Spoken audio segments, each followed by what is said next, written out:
Centrafrique peine à avoir 50 milliards. Centrafrique n'a pas les moyens de sa politique. Centrafrique n'a pas les moyens. Donc, pour ne pas me répéter de tout ce qui a été dit, je voudrais, au passage, remercier Jean-Pierre Redjekra, qui est un compatriote que je suis de loin, qui a signé une pétition quand nous avons mis sur ligne de mettre la Centrafrique sous tutelle. Nous avons eu beaucoup de peine à expliquer cela. C'était une réalité. Nous n'avons pas les moyens de prendre au même notre pays et nous-mêmes. Il fallait sauver l'unité, sauver le pays, qu'on n'arrête pas la partition. La partition, comme ça a été dit, elle sera facile, ça peut arriver. Et si elle arrive aujourd'hui, nous n'aurons pas les moyens. Nous avons vu ça avec le Tchad. Il y a à peu près 1 mois et demi, le Conseil de sécurité de l'ONU avait émis l'idée de transformer la MISCA en mission de l'ONU. Tous ces gens qui ont émis cette idée, je pense qu'ils ne manquaient pas de réflexion. Mais le Tchad seul a dit non, il faut laisser le temps, il faut donner le temps à la MISCA. Aujourd'hui, il y a une nouvelle présidente qui revient de dire non, il faut transformer la MISCA.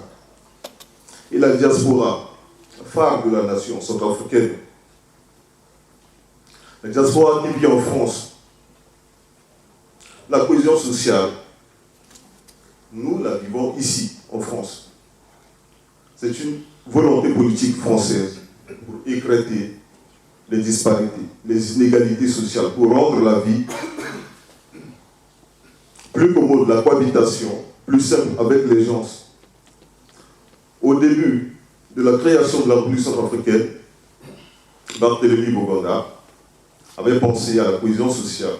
Il a traduit en 5 verbes que nous savons, qu'on a été incapable de réaliser jusqu'aujourd'hui.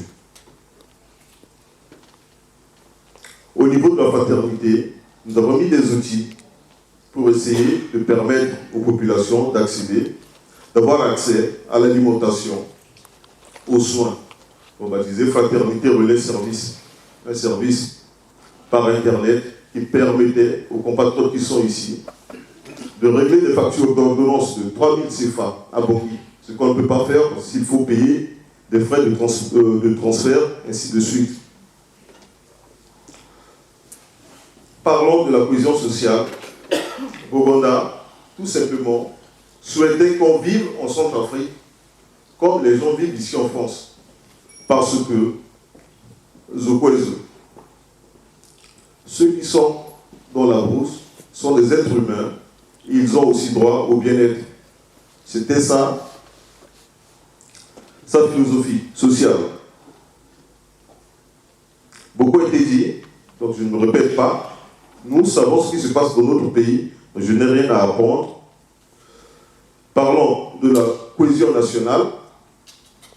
Elle ne se décrète pas. La cohésion nationale, c'est le résultat de l'entretien,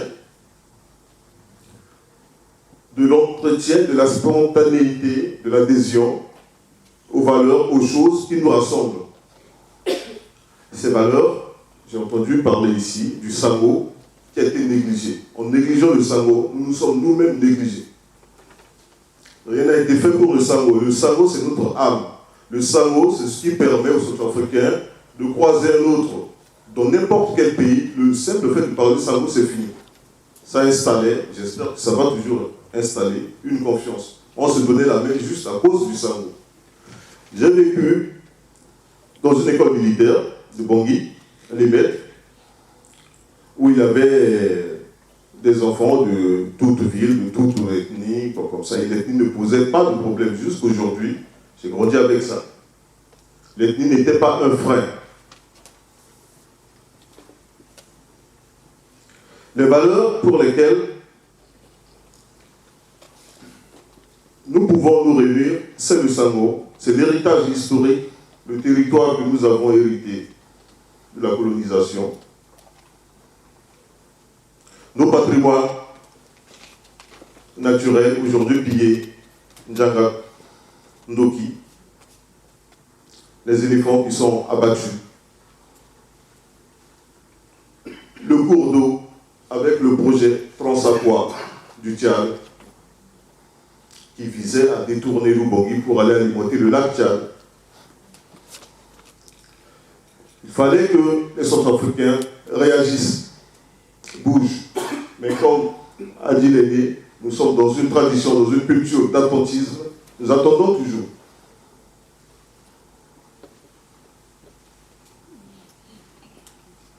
La situation de la République centrafricaine aujourd'hui, en ce qui concerne la diaspora, nous pousse à sortir d'une mentalité d'observation, d'observer tout simplement, mais de rentrer dans une mentalité de résultat. Nous devrons apporter des résultats, nous devrons peser face à la communauté internationale. Et pour ce faire, nous avons absolument besoin d'être organisés. Il faut que nous soyons organisés pour peser face à l'État français, face à l'ONU, face à l'Union africaine, face à la communauté internationale, tout simplement. Et j'espère aussi qu'une leçon à tirer de tout ce qui se passe, c'est aussi l'organisation de la diaspora. Il va falloir que nous nous mettions à organiser. J'ai du mal à parler de ce thème, parce que je m'étais engagé dans le mouvement associatif. Et j'ai eu beaucoup de peine à mobiliser les compatriotes pour sortir, aller faire des marches. Et les gens ne se retrouvaient plus. Nous avons beaucoup à faire et je compte beaucoup sur la diaspora.